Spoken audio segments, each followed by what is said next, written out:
우리 정종범 증인 지금 네, 보직이 어떻게 되십니까? 네, 현재 해병대 제2사단장 하고 있습니다. 그렇죠? 네. 지금 오물풍선 등 엄중한 상황인데 국회에 나와주셔서 감사합니다. 네, 네. 정종범 메모 뭐 본인도 아시겠죠? 당연히 알고 있습니다. 네. 근데 이름이 똑같아요. 공교롭게 안종범 메모라고 혹시 아십니까? 처음 들었습니다. 박근혜 국정농단 때 안종범 수석이 작성한 메모입니다. 박근혜 대통령의 지시로 작성한 메모인데 이것이 형사소송법 제315조에 따라서 증거로 채택되고 인정받았어요. 따라서 정종범 메모도 이것이 증거로 인정될 가능성이 대단히 높습니다. 이거 본인이 작성한 거 맞죠? 맞습니다. 네. 이 메모에 나오는 메모 사항들은 누가 지시했습니까? 메모 사항은 기본적으로 제가 회의 말미에 도착했는데요. 그 중에서 어떤 분야는 장관님께서 지시한 내용도 있고 네. 어떤 분야는 주로 설명, 대화, 도의 와중에 적힌 것도 있습니다. 자, 그러니까 장관의 지시사항 아닙니까? 자, 그런데 장관의 지시사항인데 누구누구 수사 언급하면 안 됨이라는 게 있어요. 이것을 저는 임성근 빼라 이렇게 해석합니다. 본인 어떻게 생각하세요? 전혀 동의할 수 없습니다. 본인은 동의할 수 없습니까? 네, 그렇습니다. 결과적으로 이렇게 됐기 때문에 저는 임성근 빼라 이렇게 이 메모를 해석합니다. 박정훈 증인. 위원장님, 저거는 제가 박정훈- 지시했기 때문에 제가 답변 박정훈 좀 증인. 드리겠습니다. 네, 실제로 장관의 이런 지시가 없었다면, 장관의 이런 의향이 없었다면 유재현 법무관리관이 본인이 독박을 쓸 일도 없을 텐데 박정훈 대령에게 수사 외압을 느낄 만한 그런 전화를 했겠습니까? 본인 어떻게 생각하세요? 유재원 법무관리관 독자적인 판단으로 저한테 전화했다고 생각하진 않습니다. 네, 알겠습니다. 최주원 전 경찰청장. 예, 경북청장 하던 최조원입니다. 예, 우리 해병대 수사단의 수사 자료를 보니까요. 경북경찰청에서 9시 57분 37초, 11시 45분 8초, 12시 39분 44초에 접속을 했어요. 로그인을 통해서. 이거 알고 있었습니까? 처음 보는 겁니다. 처음 보는 거죠? 예. 제가 처음 공개하는 겁니다. 경북경찰청에서는 이렇게 3번을 로그인을 했어요. 접속을 했습니다. 수사 자료가 넘어온 걸 이미 알고 있었어요. 그러면 곧바로 형사과에 이첩을 해야 됩니다. 경북경찰청은 온라인을 통해서 이렇게 3번이나 와 있다는 것을 알고 있어요. 근데 형사과에 접수는 안 해요. 접속은 했으나 접수를 하지 않습니다.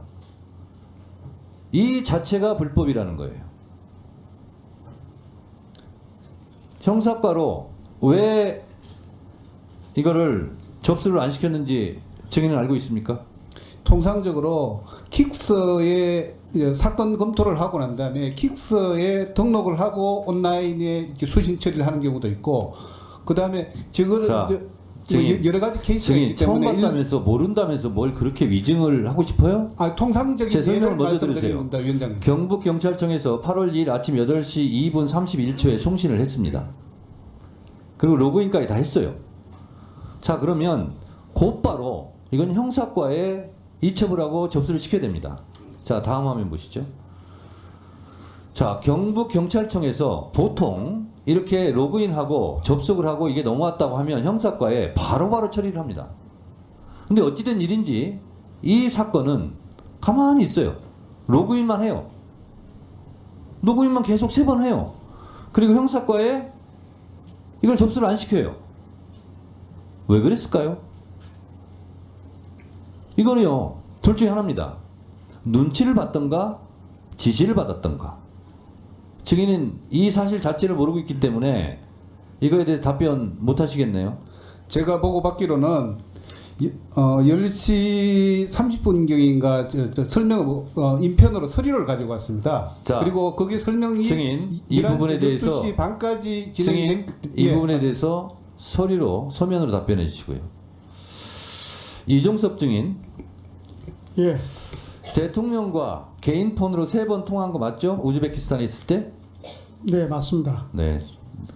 대통령하고 개인 휴대폰으로 통화한 사실은 어떻게 이렇게 순수하게 선선히 증언을 하십니까? 이미 공개됐기 때문에? 예, 이미 기록으로 나왔기 네, 때문에 알겠습니다. 그건 제가 밝힌 게 아닙니다. 자, 이종섭 장관 11시 54분 7월 31일 11시 54분에 800-7070으로 전화 받았죠? 예, 전화 받았습니다. 여자였습니까? 남자였습니까? 그 답변 드리지 않겠습니다. 김건희 여사한테 받았습니까?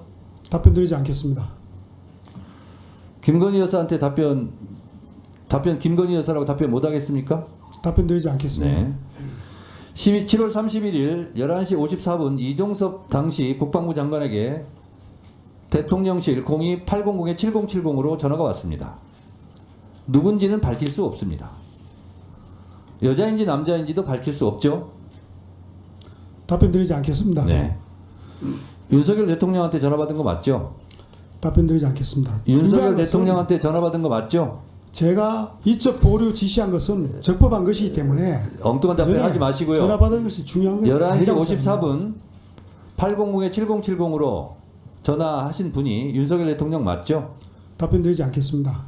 왜냐? 조태용 국가안보실장, 주진우 법률비서관, 그리고 원희룡 국토부 장관 등과 통화할 수 있는 사람은 그 시간대에 대통령밖에 없어요.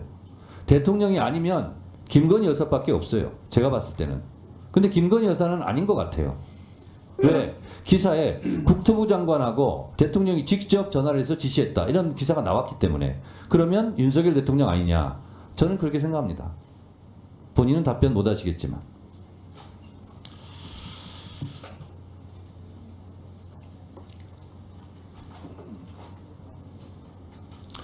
자, 주지리가 이제서야 마쳤는데요. 자꾸 손 드시는 분이 있어서 김경호 참고인 자꾸 손을 드시는데 잠깐 발언대로 나오세요.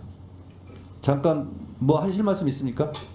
네. 박정훈 대령이 수사를 했는지 아니면 수사를 한 것처럼 보이는 것인지, 만약에 수사를 한 것처럼 보인다면 그 이유가 무엇인지 그 부분을 주권자 국민에게 얘기하고 싶어서 손을 들었습니다. 짧게 얘기하세요. 짧게 2분간 얘기하겠습니다. 시간 드리겠습니다. 말씀하세요. 최초에 고 최혜병이 발견되면 변사자가 발견됩니다. 2분. 여기서 먼저 이야기할 것은 수사는 수사기록부라는 공식적인 문서가 있습니다. 거기에 연번을 적고 피의자, 죄명, 범죄 사실을 적었을 때 입건이라고 하고, 입건 권한이 있을 때, 그 명부에 적을 권한이 있을 때 수사 권한이 있다고 합니다. 이 사건은 최초에 변사체가 발견되고 변사자 처리 지침에 따라서 내부적으로 아직은 수사 명부에 이름을 올리기 전, 번호를 올리기 전, 입건하기 전 절차이기 때문에 내부적인 수사, 내사라고 합니다. 조사입니다. 그래서 사망 원인이 무엇인가를 확인해서 그게 범죄 원인과 관련이 없으면 종결 권한을 갖습니다. 그때는 국방부 장관이 결재권도 갖고 보류권도 갖고 여러 가지 권한을 갖습니다. 그러나 사망 원인이 범죄 원인과 관련이 되면 개정된 군사보안법 2조에 따라, 그리고 그 대통령령인 법원이 재판권을 가지는 군인 등의 범죄 등에 관한 수사 절차 규정 제7조 이첩 시기 지체 없이, 바로 지체 없이 1000페이지에 달한 진술서, 진술조서, 그리고 사진 카톡을 경북청에 보내면 되는 거였습니다. 그런데 국방부 장관이 그때 법원이 재판권을 가지는 군인 등의 범죄 등에 관한 수사 절차에 관한 훈령이라고 상위 법과 대통령에 위반되는 이첩 방식을 정했습니다. 7조에 보면 인지통보서라고 정해놨는데 거기에 보면 정확하게 지금 인터넷에 나와 있습니다. 피의자, 죄명, 범죄 사실, 피의자는 수사기록부에 연번 번호를 적고 관련 내용을 적었을 때 피의자라고 하는 겁니다. 그런데 국방부 장관 명령이 이첩 방식을 피의자라고 적으라고 합니다. 수사한 것처럼 보이게 그렇게 적으라고 하는 겁니다. 수사 기록부에 적는 권한은 바로 경북 경찰청에 있습니다. 따라서 국방부 장관의 훈령이 잘못됐기 때문에 박정훈 대령이 수사한 것처럼 보인 겁니다. 그래서 국방부 장관의 명령에 따라 8명을 적었는데 그것에 대해서 이첩을 보류하라고 했습니다. 그 부분은 지금 지시했다고 본인이 인정하고 있는데 개정된 군사보험법 2조와 대통령의 명령은 지체 없이입니다. 이첩을 보류시키고 회수하고 이첩을 보류하고 재검토하고 재이첩하고 모두 지체 없이에 반한 직무 수행에 있어서 반드시 따라야 될 기준을 위반한 직권남용입니다. 이 부분을 이야기하고 싶었습니다. 네. 이상입니다. 수고하셨습니다.